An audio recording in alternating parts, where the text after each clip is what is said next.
இன்னைக்கு முஸ்லிம்கள் மத்தியிலே இருக்கக்கூடிய ஒரு வழி தவறுன ஒரு போக்கு தாங்க இந்த கல்ச்சுரல் இஸ்லாம் என்பது. கல்ச்சுரல் இஸ்லாம்னா என்னன்னா, கலாச்சார இஸ்லாம். அது இஸ்லாமை வந்து குர்ஆன் மற்றும் சுன்னா அடிப்படையில பின்பற்றாம, எங்க ஊர் பழக்கவழக்கம், எங்க கல்ச்சரு, எங்களுடைய பாரம்பரியம், எங்களுடைய ட்ரெடிஷனு, எங்க கிராமத்துல, எங்க ஊர்ல இப்படிதான் செய்றோம் என்று சமூகம் சொல்வது போன்றவற்றுடைய அடிப்படையில் இஸ்லாமை பின்பற்றுவது. மார்க்கத்துக்கு முரணாக அந்த கல்ச்சர், ட்ரெடிஷன்ஸ் இல்லன்னா, தாராளமா பின்பற்றலாம். மார்க்கத்துக்கு முரணா இருக்கும்போது அதை கைவிட்டு விட வேண்டும். சிம்பிளா சொல்லணும்னா, எங்க ஊர்ல இப்படிதாங்க செய்றாங்க. பொதுவாக திருமண நிகழ்ச்சிகள் அதெல்லாம் பார்க்கலாம். எங்க முன்னோர்கள் இப்படிதாங்க செஞ்சாங்க. இதுதான் எங்க கலாச்சாரம். அதனால இப்படிதான் செய்யணும் என்று சொல்லுவாங்க. பொதுவா வந்து பிள்ளைகள் பெற்றோரிடம் குர்ஆன், சுன்னாவை எத்தி வச்சு இப்படி செய்யணும்னு சொல்லும்போது, அதெல்லாம் இல்ல. காலங்காலமா எங்க தாத்தா, பாட்டி இப்படிதான் செஞ்சுட்டு இருக்கிறாங்கன்னு சொல்றாங்க இல்லையா? அதுதான். وَإِذَا قِيلَ لَهُمْ تَعَالَوْا إِلَى مَا أَنزَلَ اللَّهُ وَإِلَى الرَّسُولِ قَالُوا حَسْبُنَا مَا وَجَدْنَا عَلَيْهِ آبَاءَنَا أَوَلَوْ كَانَ آبَاؤُهُمْ لَا يَعْلَمُونَ شَيْئًا وَلَا يَهْتَدُونَ என்று அல்லாஹ் கேட்கிறான். அல்லாஹ்வின் பக்கம், தூதரின் பக்கம் வாருங்கள் என்று சொல்லப்படும்போது, எங்களோட முன்னோர்களை எதில் நம்ம கண்டோமோ, அதுவே எங்களுக்கு போதுமானது என்று அவங்க சொல்றாங்க என்று சூரத்துல் மாயிதாவுடைய 104வது வசனத்துல சொல்றான். அல்லாஹ் சுப்ஹானஹு வ தஆலா. இதுதான் இந்த கல்ச்சுரல் இஸ்லாம் சொல்லக்கூடிய வழி தவறல். இது நவீன இஸ்லாம் என்றால் என்னன்னு தெரியாத அறியாமையில் உள்ள மார்க்க கல்வி இல்லாத முஸ்லிம்களிடம் இது அதிகமாகவே இருக்கு. இந்த ஆயத் 104வது ஆயத் சூரத்துல் மாயிதாவுடையது கல்ச்சுரல் இஸ்லாமுக்கு மறுப்பு கொடுக்குது. முன்னோர்கள் செஞ்சது போதும் எங்களுக்கு என்று சொல்வது தவறு. ஏன்னா அல்லாஹ் சுப்ஹானஹு வ தஆலா கண்மூடித்தனமாக பின்பற்றுவதை யாரையுமே கண்மூடித்தனமாக பின்பற்றுவதை அல்லாஹ் சுப்ஹானஹு வ தஆலா என்ன செய்றான்? கிரிட்டிசைஸ் பண்றான். ஒரு ஸ்டாண்டர்ட் கல்ச்சர் இருக்குன்னா, இஸ்லாம் தான் தீர்ப்பு குடுக்கணும். எது செய்யலாம், எது செய்யக்கூடாது என்று.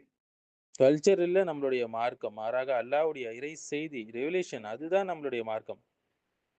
வெட்டிங் ரிங்ஸ் கூட பார்க்கலாம் இல்லைங்களா? வெட்டிங் ரிங்ஸ் எங்கேருந்து வந்தது? ட்ரினிட்டி பிலீஃப்லேருந்து வந்தது. அத அப்படியே காப்பி பண்ணிட்டு போயிருக்கிறாங்க. ஏன்னா, அவங்கவங்க ஊர் கல்ச்சர்ல அப்படி கொலோனியலிசம் காலனித்துவம் வந்த பிறகு, அந்த நாடுகளில் இந்த கல்ச்சர அப்படியே அவங்க ஃபாலோ பண்றாங்க. இது இஸ்லாமிக் கல்ச்சர் கிடையாது. வெட்டிங் ரிங்ஸ் என்பது. அப்புறம் டவுரி குடுப்பது. இந்தியா போன்ற நாடுகள்லாம் டவுரிகள் முஸ்லிம்களும் என்ன செய்றாங்க? அறியாமையில் உள்ள முஸ்லிம்கள் வாங்குறாங்க. இது வந்து அந்த கல்ச்சர அப்படியே காப்பி அடிக்கிறது. இதுக்கும் இஸ்லாமுக்கும் எந்த சம்பந்தமும் இல்ல. இதுதான் கல்ச்சுரல் இஸ்லாம் என்று சொல்வது. இந்தியா இன்னும் பிற நாடுகள்ல இந்த கல்ச்சுரல் இஸ்லாமுடைய தாக்கங்கள நம்ம பார்க்கலாம் இல்லைங்களா?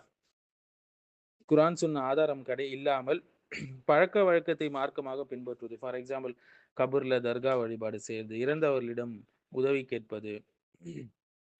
அடுத்தது வந்து மௌலிது கொண்டாட்டங்கள். கிறிஸ்டியன்ஸ் எப்படி வந்து ஜீசஸ்க்கு பர்த்டே கொண்டாடுறாங்க, அது மாரி நபி ஸல்லல்லாஹு அலைஹி வஸல்லம் நாங்களும் கொண்டாடுறோம்னு சொல்லி கலாச்சாரத்த அப்படியே காப்பி அடிக்கிறது. இஸ்லாம்ல ஆதாரம் இல்லை என்றாலும்.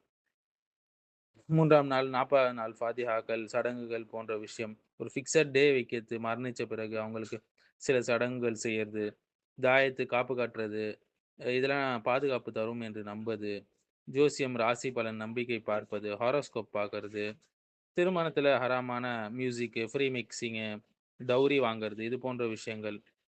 இதெல்லாம் எங்க குடும்ப வழக்கம் என்று அவங்களுடைய தவறான கொள்கைகளை காப்பாத்துறதுக்கு முட்டுக் குடுப்பாங்க.